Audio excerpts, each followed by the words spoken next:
അല്ല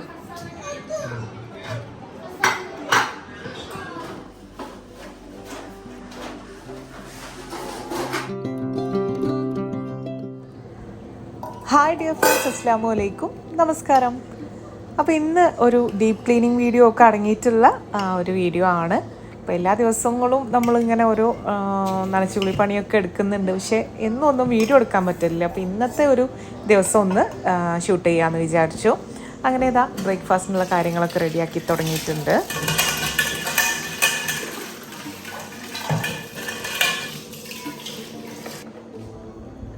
ഇന്നത്തെ ദിവസം ഒരുപാട് പണികളുള്ളൊരു ദിവസമാണ് കേട്ടോ.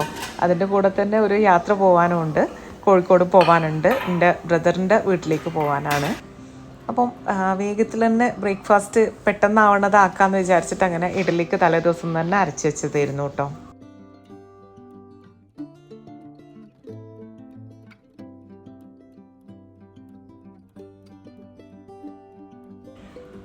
അന്ന് സ്കൂളുള്ള ദിവസമാണ്, ഫ്രൈഡേ ആണ്. അപ്പം കുട്ടികൾക്ക് സ്കൂളിലേക്ക് കൊടുത്തു വിടാൻ വേണ്ടിയിട്ട് ഒരു ഈസി ബിരിയാണി ഉണ്ടാക്കാൻ വിചാരിച്ചു. അപ്പം അതിന് വേണ്ടിയിട്ട് ഇതാ ചിക്കനൊന്ന് കഴുകിയെടുക്കുകയാണ് കേട്ടോ. കുട്ടികൾക്ക് ബിരിയാണി ഉണ്ടാക്കിയതിന് ശേഷം കുട്ടികൾക്ക് മാത്രമല്ല അസ്കർക്കാർക്കും കൊണ്ടുപോകാൻ വേണ്ടിയിട്ട് അങ്ങനെ കുക്കർ ബിരിയാണി ഉണ്ടാക്കാൻ വിചാരിച്ചു. പെട്ടെന്ന് തന്നെ തയ്യാറാക്കാൻ പറ്റുന്ന ഒരു ബിരിയാണിയാണ് കേട്ടോ. പിന്നെ അതിന്ന് ബാക്കിയുള്ളത് നമുക്ക് ലഞ്ചിലേക്ക് ഫ്രൈ ചെയ്യാനും എടുക്കാമെന്ന് വിചാരിച്ചു.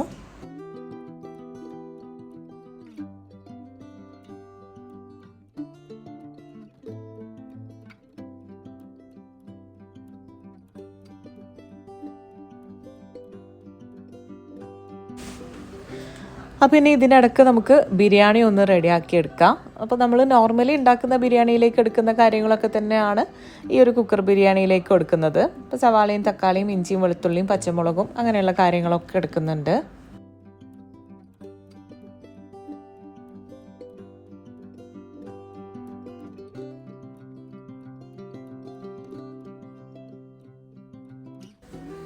പിന്നെ ബിരിയാണിക്കുള്ളതൊക്കെ നമ്മൾ ഈ ഒരു കുക്കറിലേക്ക് ഇട്ട് കൊടുക്കുകയാണ്. സവാള, തക്കാളി, പച്ചമുളക്. ഇപ്പോൾ ഞാൻ 2 സവാളയും 2 തക്കാളിയും പിന്നെ കുറച്ച് ഇഞ്ചി വെളുത്തുള്ളിയും 2 പച്ചമുളക്, മല്ലിയില, പുതിനയില, കറിവേപ്പില, പിന്നെ രമ്പയില എടുത്തിട്ടുണ്ട്. പിന്നെ അതിലേക്ക് മഞ്ഞൾപ്പൊടി, വലിയ ജീരകം പൊടിച്ചത്, പിന്നെ കുറച്ച് ഉലുവപ്പൊടി, ഗരം മസാലപ്പൊടി, പിന്നെ തൈര്, കുറച്ച് വിനാഗിരിയും ചേർത്ത് കൊടുക്കുന്നുണ്ട്. ഇതെല്ലാം ചേർത്തിട്ട് നന്നായിട്ട് മിക്സ് ചെയ്തെടുക്കുകയാണ്. അപ്പം ഞാൻ 2 കപ്പ് 2 നാഴി അരിയാണ് എടുത്തിട്ടുള്ളത്.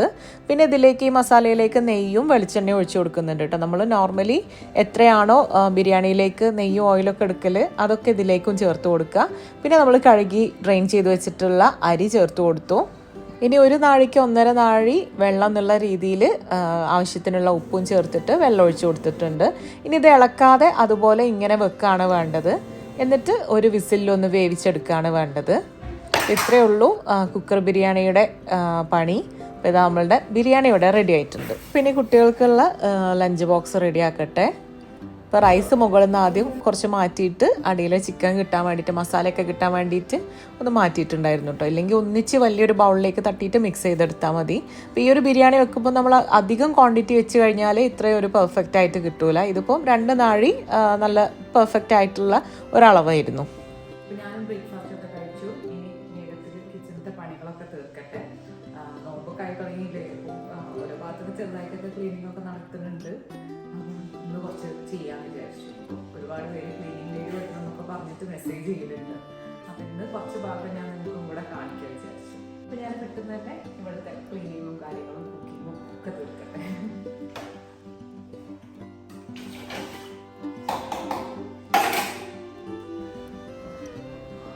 അപ്പം ഇത് കുറച്ച് ദോശമാവാണ്.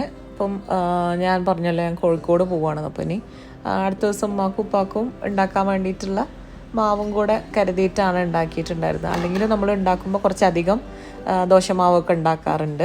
പിന്നെ ഇത് നമ്മൾ കുറച്ച് ചിക്കൻ ഒന്ന് മാരിനേറ്റ് ചെയ്ത് വെക്കുകയാണ്. നമുക്ക് ലഞ്ചിന് ഉള്ളതും പിന്നെ അടുത്ത ദിവസത്തേക്ക് ഉമ്മാക്കും ഉപ്പാക്കും കൊടുക്കണമെങ്കിൽ അങ്ങനെ എടുക്കുകയും ചെയ്യാമെന്ന് വിചാരിച്ചിട്ട് കുറച്ചധികം മാരിനേറ്റ് ചെയ്ത് വെക്കുന്നുണ്ട്. ലഞ്ചിൻ്റെ കാര്യങ്ങളൊക്കെ റെഡിയാക്കുന്നതിൻ്റെ കൂട്ടത്തിൽ അടുത്ത ദിവസം അവർക്കുള്ള തേങ്ങയൊക്കെ ഒന്ന് ചിരകി വെക്കുന്നുണ്ട് കേട്ടോ. അപ്പോൾ തേങ്ങയും ചിരകി വെച്ചു. അപ്പോൾ നമ്മൾ ലഞ്ചിനുള്ള എടുത്തതിന് ശേഷം ബാക്കിയുള്ള ചിക്കനും തേങ്ങയൊക്കെ ഫ്രിഡ്ജിലേക്ക് വെച്ചു. അങ്ങനെ ഇതാ ലഞ്ചിനുള്ള കാര്യങ്ങളൊക്കെ റെഡി ആയിട്ടുണ്ട്. ഇപ്പോൾ പണികളൊക്കെ കഴിഞ്ഞിട്ടുണ്ട്. ഇനി കുക്കിംഗ് കഴിഞ്ഞ് കിച്ചൺ ക്ലീനിങ്ങും കഴിഞ്ഞ് ഞങ്ങൾക്കൊക്കെ ക്ലീൻ ചെയ്തതിന് ശേഷം കുറച്ച് ഡീപ്പ് ക്ലീനിങ് പരിപാടിയുണ്ട് കേട്ടോ. അപ്പോൾ അത് കാണിച്ചു. അപ്പം ഡീപ്പ് ക്ലീനിങ് പരിപാടിയിൽ ഏറ്റവും വലിയൊരു ടാസ്ക് എന്ന് പറയുന്നത് ഈ ഒരു കിച്ചണിൻ്റെ മുകളിലത്തെ റാക്ക് ക്ലീൻ ചെയ്യലാണ് കേട്ടോ. അതിൻ്റെ മുകളിൽ ഒരുപാട് പാത്രങ്ങളുണ്ട്. അതുകൂടാതെ ഒരുപാട് വേറെയും ഐറ്റംസ്, പിന്നെ കുറച്ചൊക്കെ നമ്മൾ കൈ കിട്ടുന്നതൊക്കെ എറിയുന്ന ഒരു സ്ഥലം എന്നുള്ള പോലെയാണ് ആ ഒരു റാക്ക് എന്ന് പറയുന്നത്. അപ്പോൾ ഈ ഒരു ഏരിയ, ഇപ്പോൾ ഞാനിപ്പോൾ പാത്രങ്ങൾ എടുക്കുന്ന ഏരിയ കുറച്ച് സേഫാണ്. അവിടെ നല്ല പാത്രങ്ങൾ മാത്രം അധികം വെക്കലുള്ളൂ, അങ്ങനെ വേണ്ടാത്തൊന്നും ഉണ്ടാവില്ല. അപ്പോൾ പിന്നെ അതൊക്കെ ഒന്ന് പൊടിയുള്ളതൊക്കെ ഒന്ന് കഴുകിയെടുക്കണം. നമ്മൾ എപ്പോഴും എടുക്കാത്ത പാത്രങ്ങളൊക്കെ ഒന്ന് നല്ലോണം പൊടിയൊക്കെ കളഞ്ഞിട്ടൊന്ന് കഴുകിയെടുക്കുകയാണ്. അപ്പോൾ പാത്രങ്ങൾ കഴുകിയതൊക്കെ ഉമ്മ തുടച്ചിട്ടുമുണ്ട്. പിന്നെ അവിടെ പുറത്ത് വെച്ച് കഴിഞ്ഞാൽ തന്നെ നല്ല ചൂടാണല്ലോ. അപ്പോൾ പിന്നെ അങ്ങനെയും തുടച്ചതിന് ശേഷം പിന്നെ അങ്ങനെ ഉണങ്ങിക്കോളും. അവിടെയുള്ള മാറാലകളൊക്കെ തട്ടി പിന്നെ അതാ ഈ ഒരു പേപ്പർ വെച്ചുകൊണ്ട് കണ്ടോ, ഈ ഒരു ഭാഗം കുറച്ചൊക്കെ ക്ലീൻ ആയിട്ട് തന്നെ നിൽക്കുന്നുണ്ട്. പിന്നെ പേപ്പറിൻ്റെ ഭാഗം ഇല്ലാത്തടത്ത് മാത്രമേ ഉള്ളൂ വേസ്റ്റ്. അപ്പോൾ അതൊക്കെ ഒന്ന് തട്ടിക്കളഞ്ഞിട്ട് വീണ്ടും പേപ്പർ വിരിച്ചിട്ട് അതിൻ്റെ മുകളിൽ തന്നെയാണ് പിന്നെയും നമ്മൾ പാത്രങ്ങളൊക്കെ വെക്കുന്നത്.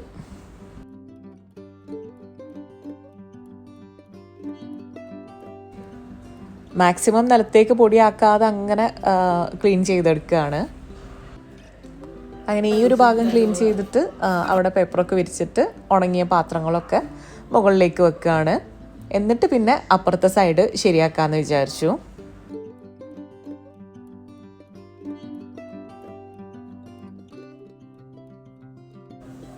അപ്പോൾ ഇതാ പാത്രങ്ങളൊക്കെ കഴുകി വൃത്തിയാക്കി ഏകദേശം ഒതുക്കി കഴിഞ്ഞിട്ടുണ്ട്.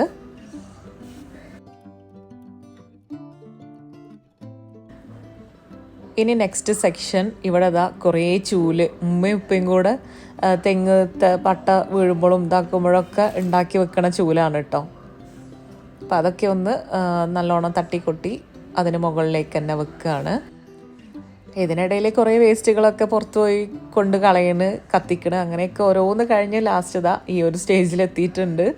അത് എടുത്തു കഴിഞ്ഞാൽ നമ്മൾ എടുക്കണവരും ക്ഷീണിക്കും, കാണുന്ന നിങ്ങളും ക്ഷീണിക്കും. അപ്പോൾ ഇതാ ഒരുവിധം എല്ലാം സെറ്റാക്കിയിട്ടുണ്ട്. പിന്നെ ഇതാ കിച്ചണിൻ്റെ ഓരോ ഭാഗങ്ങളൊക്കെ പിന്നെ അപ്പോഴും ഇപ്പോഴൊക്കെ ആയിട്ട് അങ്ങനെ ക്ലീൻ ചെയ്ത് വെക്കാറുണ്ടായിരുന്നു. അതുകൊണ്ട് തന്നെ എന്തൊക്കെയോ കഴിഞ്ഞിട്ടുണ്ട് എന്നാൽ എന്തൊക്കെയോ കഴിഞ്ഞിട്ടില്ല എന്നുള്ളൊരു അവസ്ഥയിലാണ് ഇപ്പോൾ ഉള്ളത്. ഇനിയും ഒരുപാട് പണികളൊക്കെ ബാക്കിയുണ്ട്. അങ്ങനെ ഞാൻ പിന്നെ കുളിയൊക്കെ കഴിഞ്ഞ് ഒന്ന് റെസ്റ്റ് എടുക്കാൻ പോലും പറ്റിയിട്ടില്ല കേട്ടോ. 3 മണിയൊക്കെ ആകുമ്പോൾ കുട്ടികളെ സ്കൂളിൽ പോയി, സ്കൂളിൽ നിന്ന് അവരെടുത്തിട്ട് നമ്മൾ ബസ്സിൽ കയറിയിട്ട് അരീക്കോട് പോവുകയാണ്. അസ്കർഖാൻ്റെ കോളേജിൻ്റെ അവിടെ പോവുകയാണ്. കോളേജിൻ്റെ അവിടെയല്ല, സ്റ്റാൻഡിൽ ഇറങ്ങി നിൽക്കുകയാണ്. അസ്കർക്ക് അവിടെ വന്ന് നമ്മളെ പിക്ക് ചെയ്യാമെന്ന് പറഞ്ഞിട്ടുണ്ടായിരുന്നു. അങ്ങനെ ജഗബഗയായിട്ടുള്ളൊരു ദിവസമായിരുന്നു കേട്ടോ അന്ന്.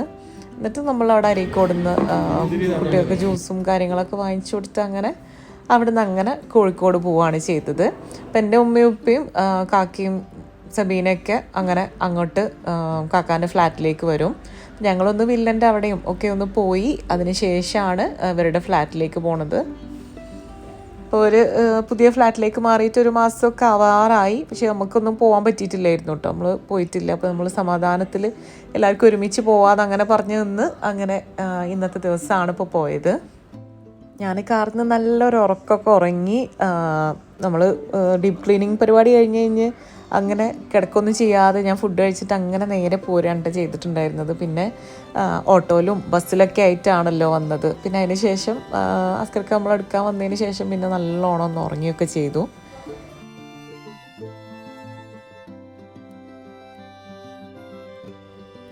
അപ്പോൾ അവർ മെട്രോമാക്സിലാണ് ഫ്ലാറ്റ് എടുത്തിട്ടുള്ളത്. അപ്പം ഞാനിങ്ങനെ കാണുമ്പോൾ നിങ്ങൾക്ക് ഇങ്ങനെ കാണിച്ചു തരാം കുറച്ചൊക്കെ.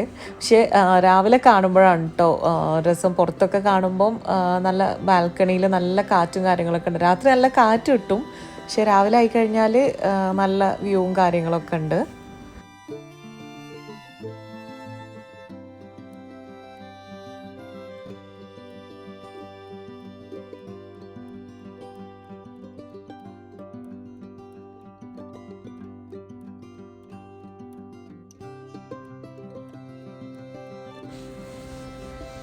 ഫെമിയുടെ ഓരോ പരിപാടികളിലാണ് ഫുഡ് ഉണ്ടാക്കുന്ന തിരക്കിലും കാര്യങ്ങളിലൊക്കെ ഇരുന്ന് ഫുഡൊക്കെ ഉണ്ടാക്കി കഴിഞ്ഞ് ക്ലീനിങ്ങിലായിരുന്നു കേട്ടോ.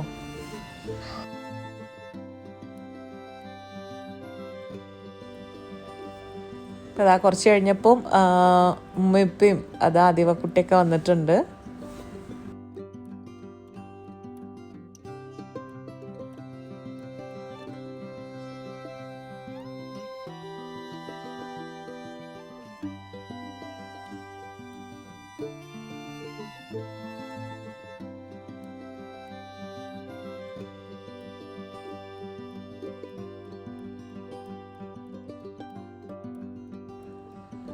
ഇപ്പോൾ കുട്ടികളൊക്കെ മേലൊക്കെ കഴുകി സ്കൂളിൽ നിന്ന് നേരെ പോകുന്നതാണല്ലോ. അപ്പോൾ മേലൊക്കെ കഴുകി കഴിഞ്ഞതിന് ശേഷം ഇതപ്പോൾ അവിടെ ഫുഡൊക്കെ എടുത്ത് വെക്കാൻ തുടങ്ങിയിട്ടുണ്ട്. ഫെമി നല്ല പാകിസ്ഥാനി ബിരിയാണിയും അതുപോലെ തന്നെ മലേഷ്യൻ ചിക്കനൊക്കെ ഉണ്ടാക്കിയിട്ടുണ്ടായിരുന്നു.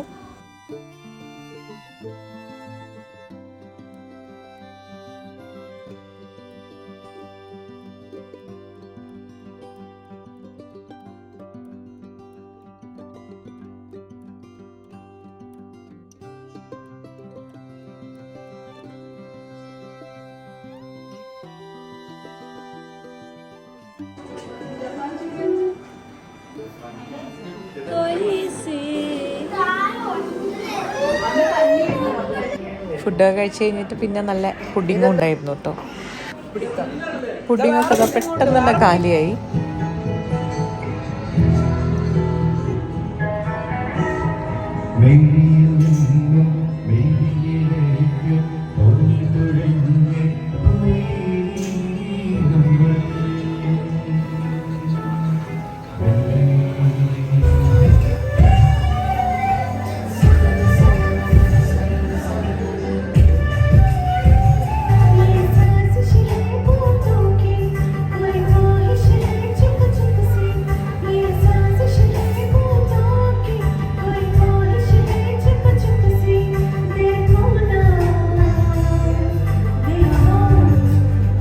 നല്ല ക്ഷീണമൊക്കെ ഉണ്ടായിരുന്നു. എന്നാലും കുറച്ച് നേരം പാട്ടൊക്കെ പാടിയിട്ട് അങ്ങനെ ഇരുന്ന് ഇതാ രാവിലത്തെ വ്യൂ ആണ് കേട്ടത്. അപ്പോൾ ഇങ്ങനെയൊക്കെ ആയിരുന്നു അന്നത്തെ ഒരു ദിവസം എന്ന് പറയുന്നത്. എല്ലാം കൂടെ ഉള്ള ഒരു ചക്കപ്പൊക്ക ദിവസമായിരുന്നു. അപ്പോൾ നിങ്ങൾക്ക് എല്ലാവർക്കും ഇഷ്ടപ്പെട്ടു എന്ന് വിചാരിക്കുന്നു. അപ്പോൾ ഇനി അടുത്തൊരു വീഡിയോ ആയിട്ട് കാണാം. അതിലേക്കും ടേക്ക് കെയർ, ബൈ.